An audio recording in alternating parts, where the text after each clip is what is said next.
One of my favorite transitions that I have in this track is this one over here.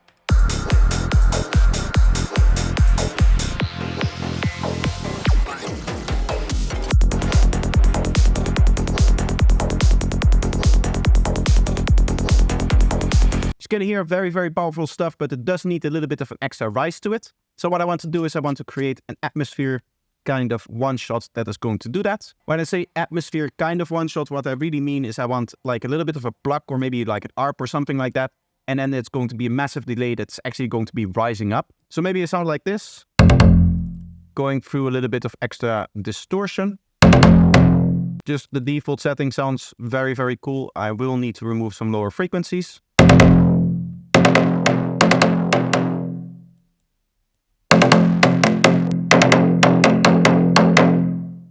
Maybe like that is cool. And then we need our delay, of course.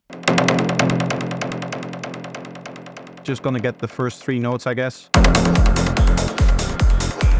I've added a big reverb over here, which is actually automated to turn off right in the fill. And then we're going to do the same thing with the delay.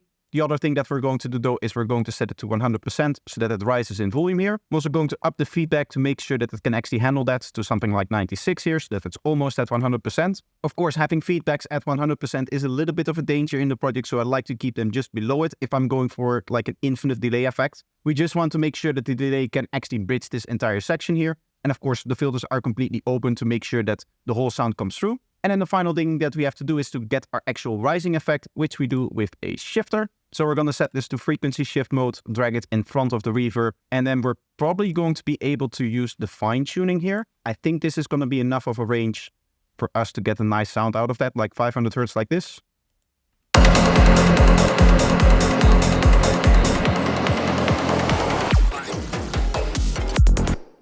As you can hear, it still needs to be mixed into the track, so another EQ is going to be needed.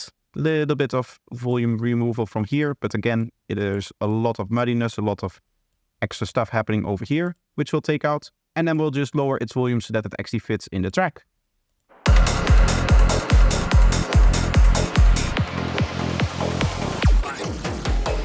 Again, you can really fine tune the details. For example, I would like a little bit more of a rise towards the end here. So I'm just going to go like that. And I want this rise to be also a little bit slower. And as you can imagine, I could tweak these kind of sounds all day, but if you really want to see that kind of thing, I suggest going over to my channel, subscribing to it, and watching the next time that I'm live. That way you can actually see how I produce over longer periods of time.